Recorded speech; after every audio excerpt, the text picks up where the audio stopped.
Bonjour et bienvenue dans cette vidéo de Commercial Équitable. Aujourd'hui, nous allons apprendre dans cette vidéo comment retoucher une photo de famille de manière professionnelle pour qu'elle soit exploitable sur les réseaux sociaux.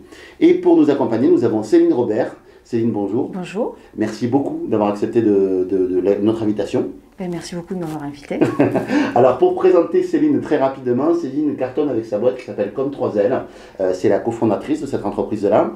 En quelques mots, tu es une artiste, toi, donc tu as fait les beaux-arts. Oh, on peut dire ça, oui. C'est ça, voilà. Ensuite, tu as été enseignante. Mhm. Et par le hasard, en fait, ton mari décide de se lancer sur Internet. Tu commences, toi, avec le côté graphique que tu as, en fait, à lui faire son site avec, on va dire, le design et tout ça. Ça te plaît, tu décides de monter ta boîte et tu cartonnes avec depuis maintenant 7 ans. Oui, un peu plus de 7 ans, ouais, c'est Un ça. peu plus de 7 C'est ça. ans. Voilà. Bah, écoute, merci vraiment beaucoup de partager cette astuce avec nous. Alors, quelle est la problématique que l'on trouve généralement sur les photos vidéo? C'est-à-dire qu'on a besoin d'une photo, bien sûr, qui donne envie de regarder l'intégralité du profil. Ouais. Donc une photo agréable à regarder. Et surtout, le problème d'une photo pas trop froide, qui nous ressemble, qui quand même transmet de notre personnalité. Mais qui soit pas, voilà, une photo de famille où on a voilà. le chien derrière. Voilà, c'est ça. ça qui fait pas. La problématique, c'est d'avoir une photo qui fasse professionnelle, donc qui soit propre. Ouais. Voilà, en effet, pas trop pas un arrière-plan trop travaillé, trop riche, et en même temps une photo quand même assez pas trop impersonnelle non plus. Mais c'est là le truc, c'est que trouver le bon milieu. Mais c'est que moi, personnellement, en fait, des fois, j'ai des photos en fait qu'on fait avec des amis ou autres. J'aime bien mon expression de dire, tiens, c'est top.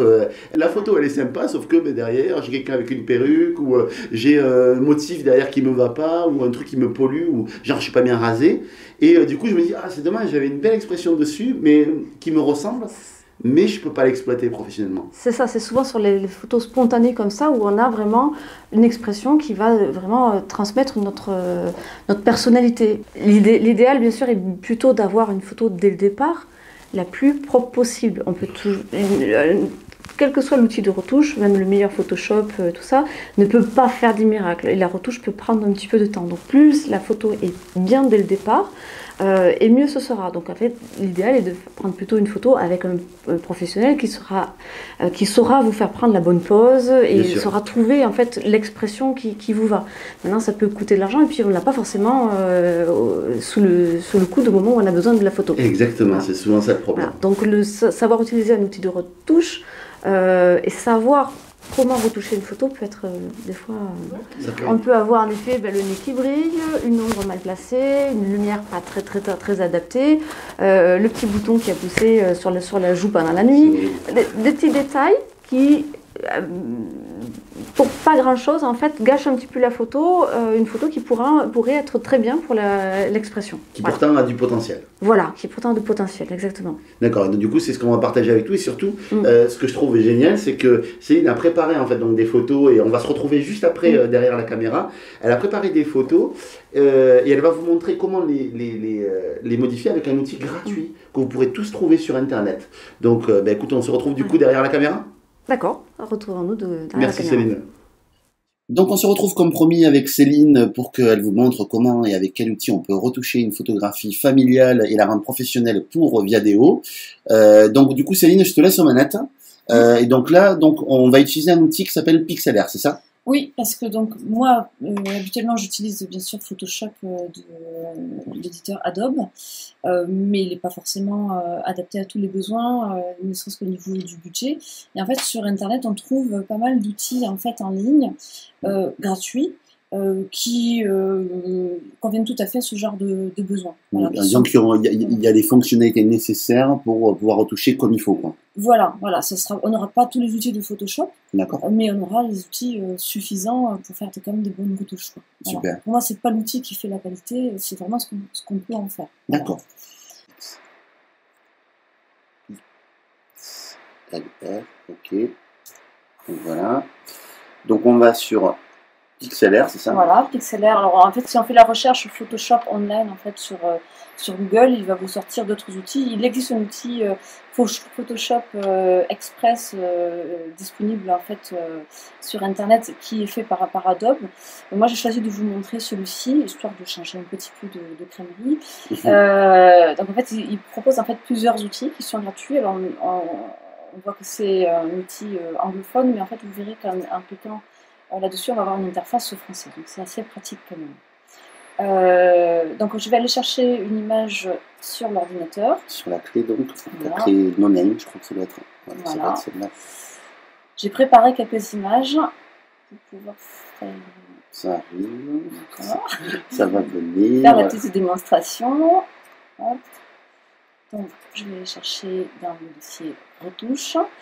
Et je vais par exemple prendre cette photo comme oh, d'accord. okay. Donc voilà, donc là le cas typique en fait d'une photo prise photo de famille, ouais. Voilà, dans le jardin, pendant un pique-nique, un décor très chargé qui n'est pas du tout adapté, qui n'est pas professionnel. Oui, absolument. Voilà, une belle attitude, un joli visage, mais une trop d'ombre aussi, ouais, voilà, trouve, ouais. trop d'ombre, voilà, un effet un petit peu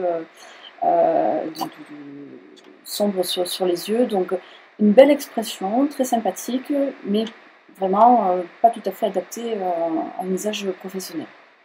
Donc, je vais vous montrer en fait comment on peut faire déjà pour nettoyer en fait le fond. Alors le fond, si on n'avait que le ciel blanc, ce qui n'est pas terrible, on aurait mieux évalué le ciel bleu, mais si on n'avait que le ciel blanc, à la limite, il y a un petit peu de verdure, ça pourrait être pas mal. Mais on a le toit, le mur rouge et le parasol qui gâchent complètement la photo.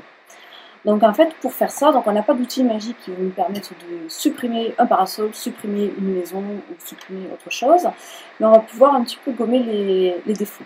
Donc par exemple, tout simplement, comme mon ciel est blanc, si je prends l'outil pinceau, je le laisse avec une forme de 50 par exemple, peut-être une forme légèrement plus grande.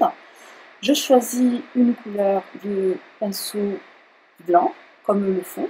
Et tout simplement, si je dessine par-dessus le parasol, en fait, je l'efface. Alors, je ne vais pas tout l'effacer. Tu l'effaces en fait en prenant la couleur exacte du plafond. Du ciel. Du ciel, voilà, pardon. Qui là, pour le coup, est blanc. Alors, je n'ai pas pris beaucoup de risques en prenant directement du blanc dans ma palette. Mais sinon, j'ai un outil ici qui s'appelle l'outil pipette qu'on pourra retrouver pour ceux qui utilisent Photoshop. Dans Photoshop, dans à peu près tous les outils. Ah, pour trouver vraiment la couleur du blanc, quoi. Voilà, en fait, ça permet en fait de piquer les pixels en fait de l'image, de retrouver exactement la bonne couleur. Qui s'échantillonne en fait dans cette fenêtre ici. Donc, soit je choisis la couleur directement en cliquant là-dessus, soit je la sélectionne en utilisant la pipette. D'accord. Voilà. Donc, je prends mon pinceau. Il est ici et je peux du coup en fait peindre par-dessus les éléments qui me gênent dans l'image. Voilà. Donc je ne vais pas tout enlever parce que vous allez voir qu'après on va recadrer la photo, mais au moins je nettoie un maximum l'image des éléments parasites. Donc je vais là aussi par exemple supprimer le toit. Alors je vais augmenter un petit peu l'affichage pour être sûr de ne pas trop me tromper. En fait le travail de retouche, ça va être surtout un travail de temps à passer, de minutie. Voilà. C'est pas très grave si je gomme les petits cheveux. C'est pas fait de brushing, on va le faire vite fait. Voilà. Voilà. Donc, je gomme très grossièrement parce qu'en fait, je vais utiliser maintenant un autre outil qui va me permettre de reproduire un petit peu des arbres. Parce que vous allez voir que si on regarde trop serré, en fait, ça va faire bizarre d'avoir ici du blanc et ici des arbres. On a un petit outil qui est très pratique qui s'appelle le tampon de duplication, qui va nous permettre en fait d'échantillonner une zone de l'image et de le reproduire ailleurs comme si on peignait, comme ce qu'on voit des fois dans des cartoons où on peint directement avec une image sur un tableau. Ben là, on va pouvoir faire exactement la même chose. Donc pour échantillonner, en fait, on utilise la touche contrôle du clavier. Vous voyez, ça change le curseur. Donc en fait, échantillonner, c'est cliquer à un endroit. Contrôle, c'est commande, je crois, sur voilà, un Mac. Pardon. Et ensuite, on va... Alors, c'est contrôle sur un PC, voilà. Et sur un Mac, c'est commande. Voilà. Et là, vous voyez, je peins exactement avec la zone que j'ai échantillonnée. Le curseur avec lequel je peins, on voit qu'il reproduit la zone qui est échantillonnée en fait par l'autre curseur qui est quelques pixels en dessous. Voilà. Donc je peins littéralement avec un autre morceau de l'image. Donc là, je peux du coup reproduire en fait exactement ce que j'ai ailleurs dans l'image. Je peux rééchantillonner à volonté d'autres parties de l'image. Si je veux reproduire cette partie-là en haut, ici, de cette zone-là, voilà, je peux peindre comme je veux. Alors là, justement, quand on utilise un tampon de publication, le secret est de surtout éviter de reprendre toujours la même zone pour peindre. Sinon, on se retrouve avec un effet de motif très désagréable. C'est-à-dire qu'on va revoir exactement les défauts qu'on aura dans une image ailleurs dans l'image. Voilà. Je peins assez minutieusement pour reproduire un petit peu de verdure sur le côté. Voilà. Chaque fois que je reclique, en fait, ça me reprend en fait, l'image là où je l'avais laissée. Et je peux faire exactement la même chose ici, sur la maison, donc reprendre un petit peu de verdure ici, et peindre avec la verdure là où j'avais la maison. Je vais juste agrandir un petit peu mon pinceau pour aller un petit peu plus vite. L'échantillon là, et je peins ici. Voilà. Je peux reprendre pourquoi pas de la verdure ici. Vous voyez, pour éviter ces effets un petit peu de rouge, oui. Voilà, de rouge et les effets aussi de trop de duplication en fait de motifs déjà présents dans l'image. Voilà. Rien qu'en faisant ça, et en reprenant mon pinceau et en repeignant en blanc, je vais donner une illusion assez agréable que la photo a été prise, pourquoi pas dans le studio avec des petites points vertes. Alors, je vais me retrouver des fois avec un effet un petit peu, là ça se voit trop que c'est une retouche. Oui. Donc l'idée est peut-être aussi de jouer sur l'opacité en fait, du pinceau pour faire un fondu entre le motif de verdure et le fond. D'accord.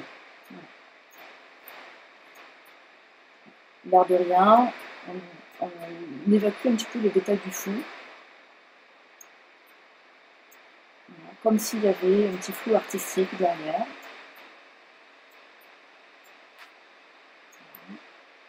Alors ça va bien que quand même j'avais un fond avec un blanc, donc quelque chose d'un peu unique qui était facile en fait à réutiliser. Donc déjà, j'ai réussi à peu près à nettoyer le fond. Donc là maintenant il me suffit de recadrer l'image.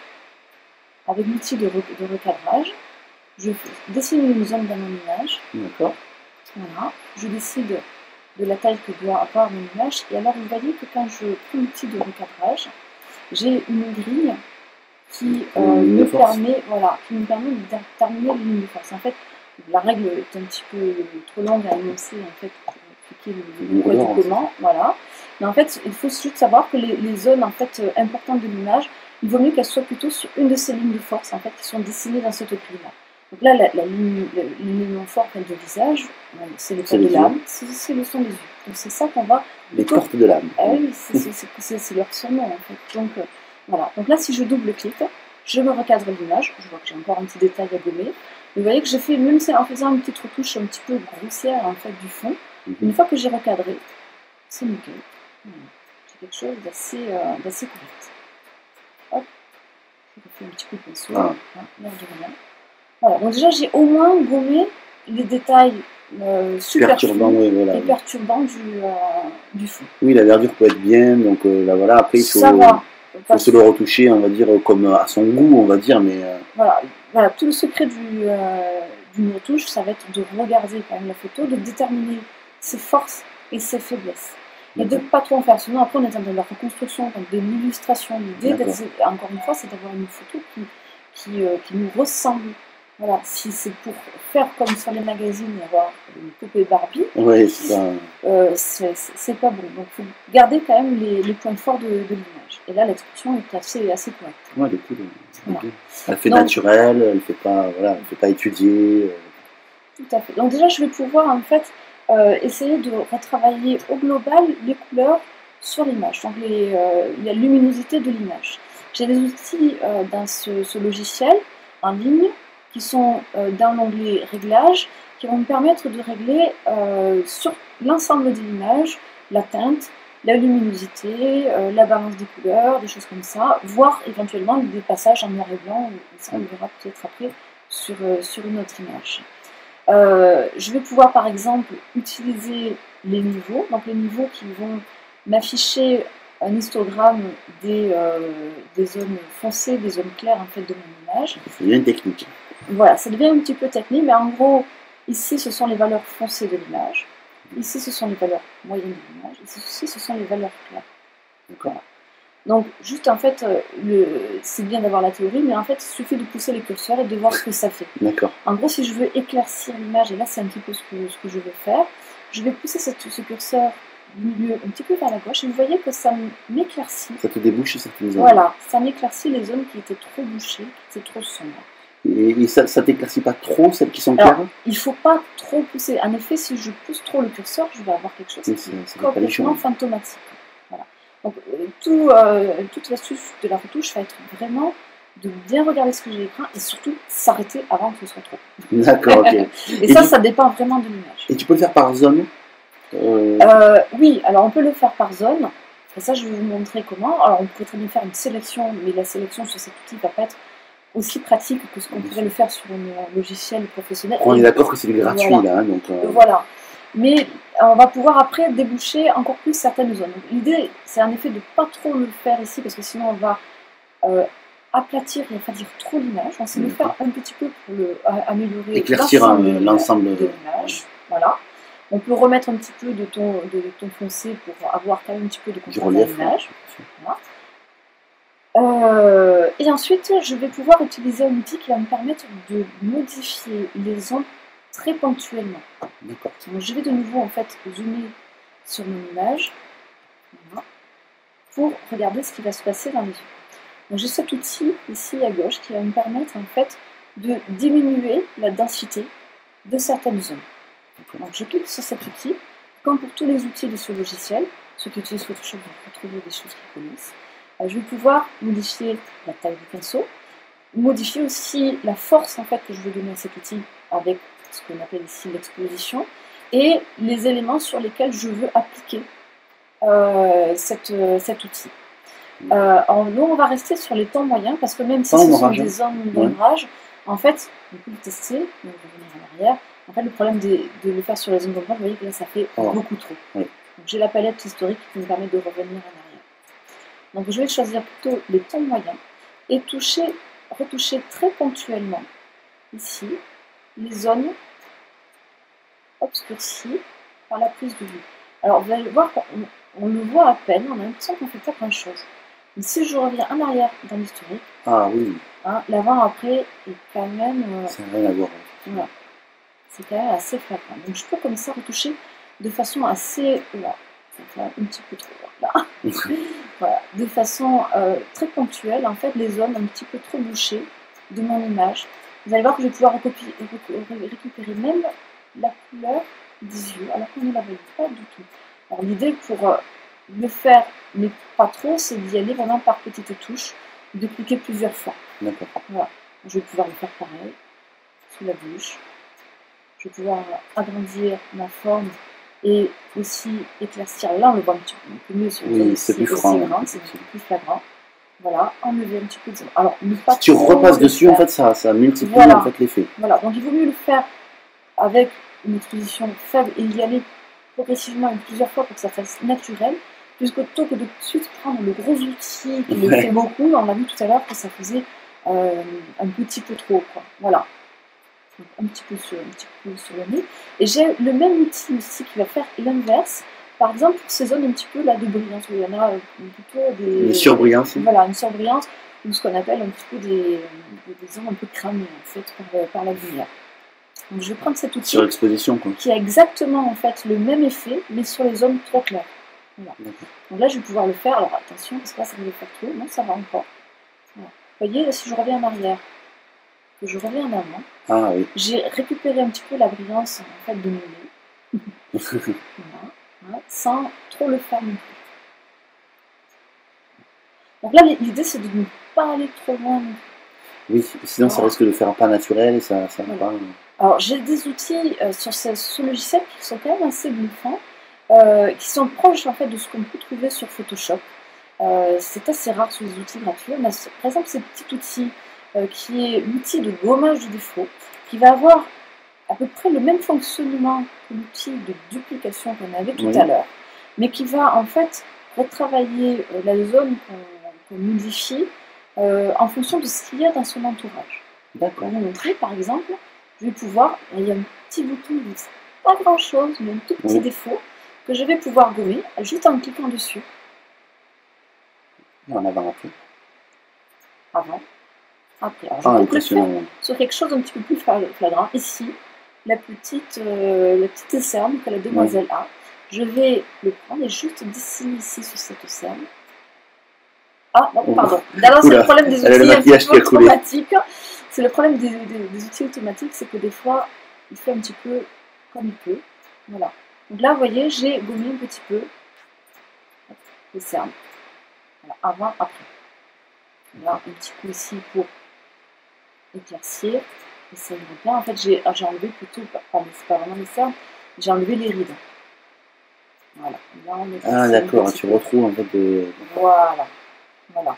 Donc l'outil automatique, en fait, on va le tester sur une autre zone. Là, ici, le petit port un petit peu dilaté. Voilà. Ça retouche, en fait. Voilà, ce problème, en fait, c'est... Ça fait un peu trop. Voilà, ça fait un petit peu trop. C'est un petit peu le problème, c'est qu'il faut vraiment le faire très ponctuellement.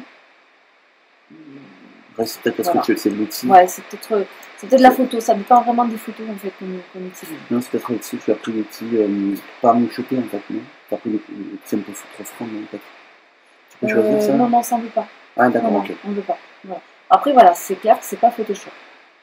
Après, il faut se dire qu'on travaille très près de la photo, quand on s'éloigne, c'est quand même différent. Voilà. Il y a possibilité de faire un avant-après, ne serait-ce qu'avec le boulot que tu as fait là, de faire avant la retouche et après la retouche. Alors, j'aurais dû...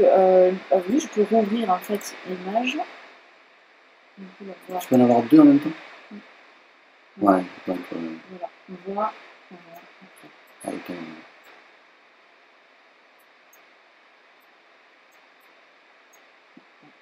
Ça me fait beaucoup de petites images. Oui, c'est bien. Ouais. Ah ouais, c'est vrai qu'effectivement, ça change et ça n'a rien à voir. Une photo vraiment de famille classique, on va dire, on a vraiment des éléments qui polluent vraiment l'arrière-plan. Tu arrives à en faire une image vraiment sympa. Ouais. Alors, bien sûr, on peut pouvoir faire des miracles, hein, mettre le ciel bleu, on pourrait, mais ça demanderait quand même beaucoup de temps pour que ça fasse naturel. Oui. Mettre du bleu là en fond, je peux le faire sans problème. Mais pour que ça fasse naturel, vu que la luminosité n'est pas celle d'une prise de vue ensoleillée, si je mets un ciel bleu derrière, ça va faire trop coller. Ça va pas faire naturel. Voilà. Là, après, si on peut le faire, mais il ne faudra pas que ce soit un bleu pétard, parce que sinon, ça ne fera pas naturel. Un bleu vraiment très pastel. Voilà. Ça ne peut pas, on ne peut pas avoir un super ciel bleu de journée ensoleillée avec cette luminosité-là, ça ne ferait pas naturel. D'accord. Voilà. Donc vous avez vu les éléments de cadrage qu'elle a utilisés, les éléments où on pourrait éclaircir les ombres, les éléments pour retirer les éléments perturbateurs de l'image. Est-ce que tu avais une autre photo sur laquelle tu voulais qu'on travaille? Donc maintenant on va aller sur un nouvel outil que Pixelaire, en fait déjà pour vous montrer qu'effectivement la palette est grande, et on va faire une expérience, c'est de raser quelqu'un.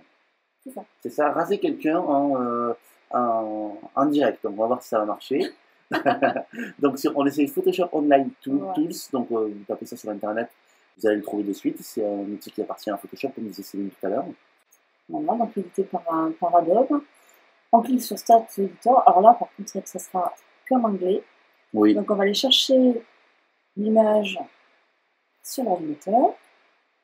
Je l'ouvre. Donc on a une interface qui est différente et qui est en anglais. Mais en fait, on reconnaît avec les icônes. En fait, les icônes sont assez proches de ce qu'on peut retrouver sur les autres outils. Vous voyez, la même forme en fait d'outils pour retailler, redimensionner. Et on a aussi en fait le petit pincement qu'on avait sur l'autre logiciel. D'accord. Et en fait, il va avoir, on va dire, la même fonction. Il ne va pas fonctionner exactement de la même façon. D'accord. Mais il va fonctionner, il va avoir à peu près le même résultat. Donc, je vais zoomer sur mon image pour bien voir en fait la zone que je veux travailler. Donc j'agrandis et avec ce petit rectangle, je me déplace dans l'image pour afficher la zone à retravailler. C'est vrai que le monsieur n'est pas très bien rasé. Voilà. Voilà, donc on voit, hein, il a une petite barbe d'un ou deux jours. Alors je vais prendre cet outil. Je peux en fait redimensionner en fait la zone d'échantillonnage. Voilà. Et en cliquant, en fait, il va me proposer, alors je vais attendre un petit peu quand même, on voit un petit peu le résultat. En fait, il me propose en fait de récupérer une zone ailleurs dans l'image et de remplacer la zone que j'ai sélectionnée. Comment tu fais pour positionner le rouge? Le rouge, c'est quoi? Le rouge, c'est le rouge, c'est la zone en fait prise d'un échantillon. Voilà, qui récupère un échantillon pour mettre à la place de la zone verte, là où j'ai cliqué. La zone verte, c'est la zone que je veux retoucher, donc je peux la déplacer, voilà, pour l'ajuster. Et la zone rouge, c'est la zone qui l'utilise comme échantillon pour mettre à la place. Et en fait, le logiciel, il fait un mélange des deux zones. Voilà, il ne fait pas comme le tampon de duplication où il fait que copier-coller une zone dans l'autre. C'est qu'il va faire en fait un mix des deux. Il va récupérer la luminosité de la zone dans laquelle je suis. Il va récupérer plutôt la matière en fait de la zone qui est dans le rond rouge. D'accord. Voilà. Donc ce qui va nous permettre de retoucher en fait le visage de ce jeune homme là où il y a les poils. Au début, il se passe un petit peu où il veut en fait. Voilà. En fait, lui, il fait une proposition en fait, de zone. Et tu peux modifier ça. Voilà. Je peux modifier en touchant la zone rouge pour désigner la zone que je vais utiliser pour l'échantillon. Vous voyez que là, par exemple, je vais récupérer plus de lumière, je vais récupérer un petit peu de reflet, et je vais récupérer aussi un petit peu plus de pores. Donc voilà, l'idée, c'est vraiment de bien faire en fait un mix entre les deux zones. Donc je peux déplacer la zone verte en la zone à retoucher, et la zone qui va être utilisée pour faire le mélange. D'accord. Voilà. Donc, je peux le faire comme ça, plusieurs zones. Voilà, petit à petit. Moustache avec Claire. C'est ça, oui, mais on va pouvoir le faire petit à petit. Donc là le problème, c'est que là, il est trop gros, l'outil est trop gros. Voilà. Et je récupère un petit peu trop de nez. C'est ça. Donc, je vais pouvoir déplacer et hop, là, par exemple, là ça va pas. Donc, la combinaison de touches CTRL Z, que je le rappelle, fonctionne. Commande Z. Voilà, le commande Z qui fonctionne avec tous les logiciels et quand même de bon secours dans ces cas-là. Alors, ce que tu dis, c'est que tu peux pas en fait le raser à blanc. Non. Non, ça va être très difficile. À un moment, on va se retrouver avec quelque chose de trop artificiel. La retouche, c'est toujours pareil, c'est d'en faire suffisamment pour que ça soit correct, mais suffisamment peu pour pas que ça fasse artificiel. C'est ce qu'on reproche un petit peu aux retouches sur les magazines, c'est qu'à force, ça devient artificiel. Oui, voilà. Par exemple, c'est vrai que tu disais, même quand on est rasé de près, nous les hommes, en fait, on a quand même en fait, des petits points noirs. Voilà. Qui et on voit des pores. Il y a quand même une ombre en fait sur le visage. C'est tout à fait normal. Là, si on venait à faire quelque chose de trop lisse, ça ne serait pas naturel. Voilà, on voit, il a des petites taches, il a des petites choses. Et c'est normal en fait sur une peau. C'est tout à fait normal. Voilà. Ce qui n'est pas normal, c'est d'avoir une peau trop lissée. Si je clique ici sur View l'original, en me maintenant je vois comme c'était avant. On a un effet de contraste. Et quand je relâche, je vois l'effet de ma retouche. Et tu peux te dézoomer un petit peu là pour voir ce que ça donne justement le avant après en dézoomant. Bien sûr. Ah oui, quand même. Rasé. Du coup, tu n'as pas touché en bas. En même temps, je pense qu'en bas, ça aurait peut-être pas fait naturel. Il faut tester. En tout cas, vous avez compris comment fonctionnait l'outil. Est-ce que tu vois d'autres choses, Céline, que tu pourrais montrer par rapport à la barbe, peut-être à la luminosité? Est-ce qu'il y a quelque chose que tu peux bouger par rapport à ça? Alors après, si ce qu'on peut faire toujours, qui peut aider, parce que voilà, on a là, malgré tout, peut-être des ombres trop fortes, en fait, que même si, en effet, quand on se rase, on a toujours une ombre, en fait, oui. sur le visage, plus ou moins selon la carnation, selon la pilosité. Pas non plus du charbon sur le visage. Donc l'idée est aussi qu'on peut quand même tricher un petit peu. Alors je cherche cet outil. Donc là on va basculer. Alors qu'est-ce que tu fais? Tu fais enregistrer cette photo? Non. Je sais pas. Non, t'as raison. Ah si. Ce que je peux faire, c'est faire.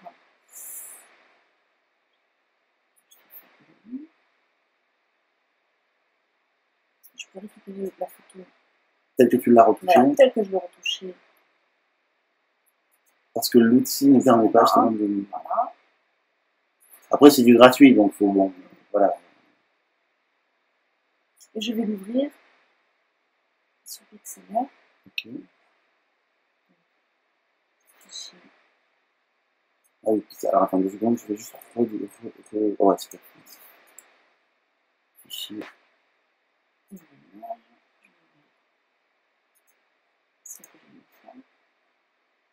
Donc là, c'est l'image que tu as retouchée tout à l'heure, donc avec la barbe.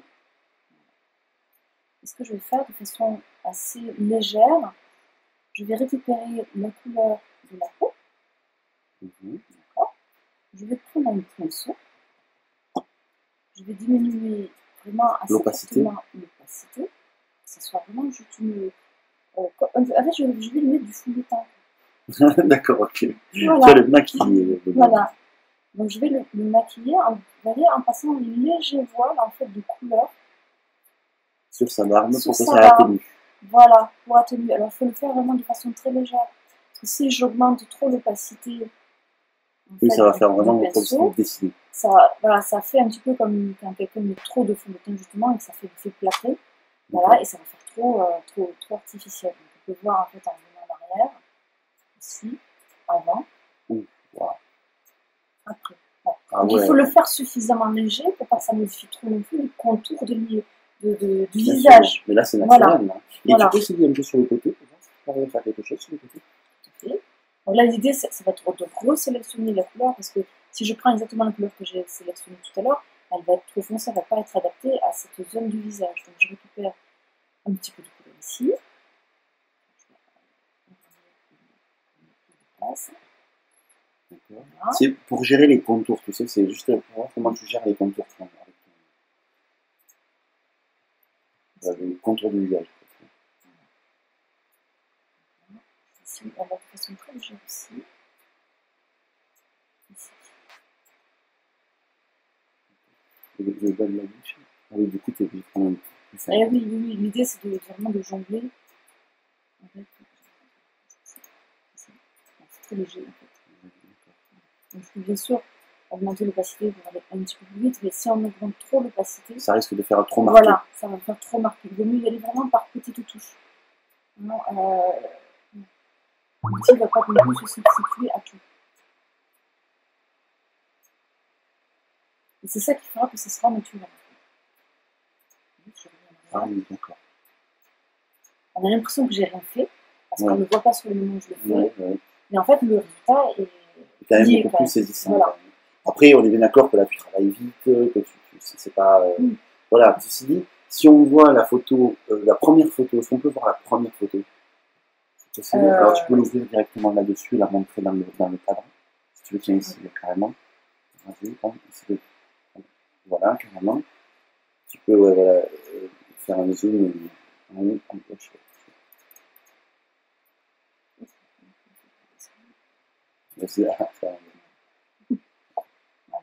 Voilà. Ouais, c'est vrai que c'est quand même, voilà, sachant que bon, il faut y passer un petit peu plus de temps, il faut, voilà, il faut travailler, mais vous aurez compris le système, comment faire, voilà, pour récupérer une photo et recycler une photo pour qu'elle devienne une photo professionnelle et que l'on peut mettre sur ses profils vidéo, LinkedIn, Facebook, si vous avez un Facebook professionnel par exemple. Voilà. Merci beaucoup Céline pour tous ces bons conseils. À très bientôt. À très bientôt.